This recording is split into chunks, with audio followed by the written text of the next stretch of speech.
经过近1个月的磋商和谈判，不扩散核武器条约第10次审议大会于周五深夜在纽约联合国总部闭幕。会议未能就成果文件达成一致，这也是自该条约上世纪70年代生效以来的第2次。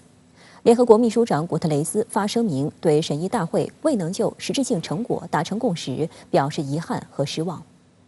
古特雷斯在声明中指出，不扩散核武器条约是全球裁军和核不扩散制度的基石，但遗憾的是，会议未能应对威胁全球共同安全的紧迫挑战。古特雷斯仍呼吁所有国家利用对话、外交和谈判所有渠道来缓解紧张局势，减少核风险，永久消除核威胁。第10次审议大会主席兹拉维宁在周五的闭幕讲话中，对会议未能达成成果文件深表失望，并称当前国际局势对此次审议大会谈判进程和会议结果产生了巨大的消极影响。但他同时也表示，此次大会完成了对条约义务和承诺各方面的审议、互动、对话、谈判的任务。各代表团在大会期间重申了不扩散核武器条约的重要性，并承诺保持条约的适用性，维持条约的信誉。That state parties came so close to that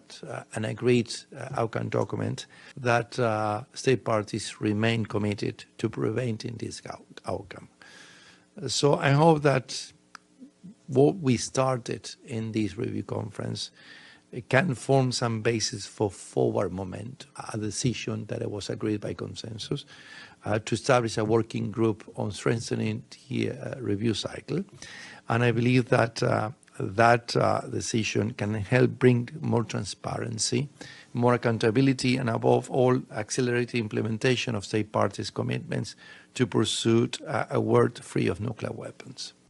审议大会成果文件需要191个成员国达成共识才能通过。泽拉维宁透露，闭幕大会特意推迟了4个小时举行，就成果文件进行了最后磋商。不过，由于最终有1个成员国对草案提出异议，因此实质成果文件无法通过。外媒纷纷将矛头对准俄罗斯，称俄罗斯方面因为成果文件写入了乌克兰冲突相关内容而反对草案。对此，俄罗斯方面参加审议大会代表团副团长别洛乌索夫表示，不扩散核武器条约审议大会未能通过成果性文件，乌克兰及其西方监护人要为此承担责任。他说，一些代表团参加会议是为不惜代价推动自己的政治方针，他们宣称的对加强核不扩散机制的关注只不过是个幌子。这些西方国家只是在竭尽所能推进自己的优先事项，而忽略了许多国际安全息息相关的现实问题，包括在中导条约效力终止的情况下，无核国家与核大国发展日益密切的军事技术合作，以及北约成员国集体同意使用核武器，并在北约无核成员国境内部署核武器，这些都没有写在草案中。这次审议会的没有达成任何成果呢，表面上看是因为俄罗斯反对通过这样一个成果文件，但实际上呢，这背后有更深层的原因，是因为美俄这2个世界上最大的核武器国家关系急剧恶化，使整个国际核裁军陷入停顿，也就是说导致了整个国际核不扩散体系也出现了裂痕。值得注意的是，这是不扩散核武器条约自1970年生效以来，审议大会第2次未能就实质性议题达成协议。2015年举行的第9次审议大会，因在建立中东无大规模杀伤性武器区的问题上存在分歧，也以谈判失败告终。有分析认为，不扩散核武器条约签署的主要目标是防止核武器和核武器技术扩散，促进和平使用核能的国际合作，以及推动实现核裁军。生效后，每5年召开1次审议大会，审议条约执行情况。但近2次的审议大会，由于大国间的博弈日渐白热化，一些西方国家开始偏离原来的目标，试图在草案成果中夹带私货，才导致缔约国之间难以达成共识。比如，在联合国周4分发的一份核裁军会议草案中，就悄悄删除了不首先使用核武器的表述。本月初，联合国秘书长古特雷斯在日本广岛市的和平纪念仪式上曾呼吁拥核国家承诺不首先使用核武器，并强调绝不容许核战争。根据不扩散核武器条约，中国、法国、俄罗斯、英国和美国是该条约规定的5个核武器国家。然而，只有中国积极回应古特雷斯的呼吁，且也是5个核武器国家中唯一做出不首先使用核武器承诺的国家。审议大会期间，由中国外交部军控司司长傅聪、中国裁军大使李松率领的中国代表团全面阐述中国维护以条约为基石的国际核裁军与核不扩散体系的立场，主张全面平衡推进核裁军、核不扩散与和平利用核能三大支柱，并强调条约在服务和平与发展方面的重要作用。这一积极表述也写入了成果文件草案。需要指出的是，同样作为核武器国家的美国，却在冷战思维推动下执迷大国竞争，谋求绝对战略优势，强化军事同盟，在欧亚大陆东西两侧挑动阵营对立对抗，推进核岛等战略力量前沿部署等一系列消极举措。中方在审议大会上对这些行为进行抨击，但美国代表却倒打一耙，污蔑中国政治化解读美英澳核潜艇合作。对此，中方也进行了有力驳斥。我要强调的是，美英澳核潜艇合作本身就是一个政治化的项目。美方建立所谓的美英澳三边安全伙伴关系，在亚太地区拼凑新的军事同盟，向无核武器国家转让极为敏感的核动力潜艇队以及武器级高能铀。难道这是一个技术问题吗？这当然是个政治问题。因此，需要 NPT 所有的缔约国就相关问题进行讨论。美国这样做呢，实际上是也是在推动这个整个国际安全的这个不稳定。也就是说，其他国家有可能会效法来拥有核潜艇，而导致这个更大规模的军备竞赛，使得整个国际安全环境更加恶化。在美国的鼓噪下，日本近期频频出现要与美核共享的噪音。外界注意到，本月6号，日本首相岸田文雄在广岛原子弹爆炸77周年纪念仪式上曾表示，要坚持无核三原则。但日本代表团在此次审议大会期间提交的文件却将无核三原则删除。近些年来，日本政府呢在试图实现国家正常化，试图扩军备战，所以在这个核问题上开始出现了一些躁动。日本把这个无核三原则删掉，实际上就是在为下一步的拥核做出一些铺垫。中国裁军大使李松在会上对此提出质疑，并警示日本和相关国家不得在亚太地区复制核共享。中国国防部发言人谭克飞大校在周四的国防部例行记者会上也阐述了中方立场。我们注意到，日本等个别国家近来出现寻求与美核共享的声音。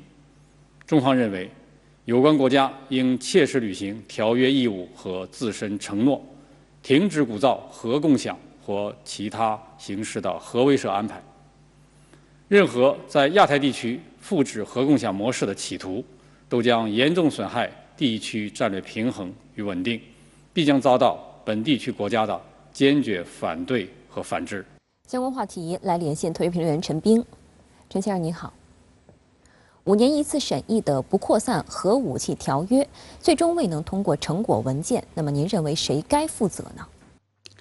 主持人好，核不扩散武器条约呢，每5年审议一次。这次会议呢，本该在2020年举行，因为新冠疫情的推迟，那么到现在，但是呢，很遗憾，各国呢对成果文件有异议，不能够达成共识，所以呢，审议大会没能形成最后的文件。那么谁该对此负责呢？美国呢指责俄罗斯说呀，因为俄罗斯阻挠，所以呢这个协议文件没有通过。而俄罗斯呢则反击是说呀，这个乌克兰及其西方监护人要对此呢承担责任。俄罗斯呢抨击乌克兰及其西方监护人要在最终文件中呢包含对扎波罗热核电站局势的关切，是不惜一切代价地推动自己的这个政治方针，而不是真正的关切核不扩散机制，不真正的关注全球问题。美国呢在竭尽全能的推进自己的优先事项，同时呢把其他国家的重要问题排除在成果性文件之外。因此呢，俄方认为这是一场不对等的游戏，对一些国家呢有歧视，所以呢不能够接受。俄罗斯的这一指责呢还是有一定的道理。美国呢确实把自己的利益呢摆在了优先地位。2015年审议核不扩散武器条约时呢，也出现了会议没能够通过最终文件的现象。主要原因呢，就是当时美国提出要在中东建立一个无大规模杀伤性武器区，因为呢，美国在阿富汗的战争没有结束，同时呢，还在与这个极端组织伊斯兰国进行战斗。那么谈到最后呢，文件提出要建立一个中东无核区，这可能呢会影响到美国盟友以色列的利益。最后呢，这个分歧未能够化解，也没有最终文件。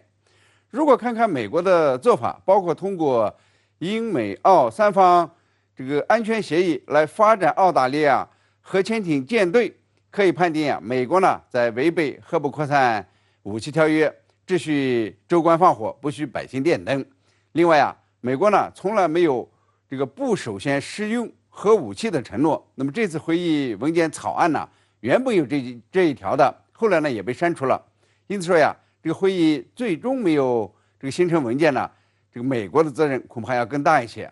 美国呢是只有霸权的冲动，没有共同安全的理念，更没有多边合作的习惯。中国国防部说，有关国家要履行核不扩散义务，就应该撤销美英澳核潜艇合作计划。那么您对此如何看呢？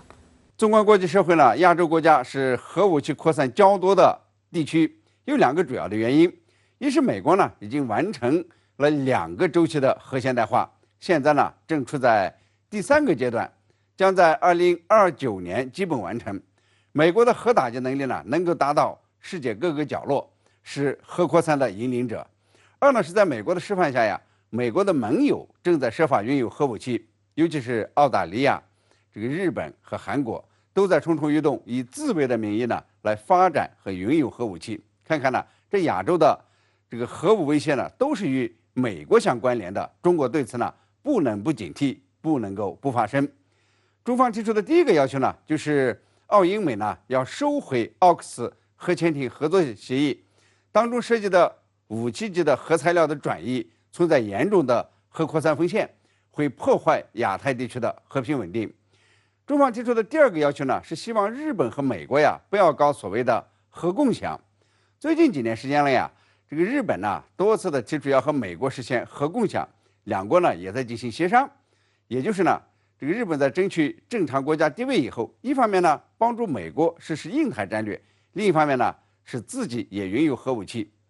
中方呢还提出了一个警告，就是美韩核武器合作呢要对他们加以关注。韩国呢也是想拥有核武器的，或者呢要这个美军在韩国重新部署核武器。美国之所以在亚太地区进行核武扩散，是在其印太战略框架下呢形成对中国的军事包围圈，而且呢也是核包围圈。这不仅给中国安全带来了威胁，也给亚太安全带来威胁。如果美国呢要遵守核不扩散武器条约，那么就先要从亚洲做起，从撤销澳英美核潜艇合作计划开始，从不再协商美日核共享做起，从争取这个朝鲜半岛无核化做起，从承诺不首先使用核武器做起。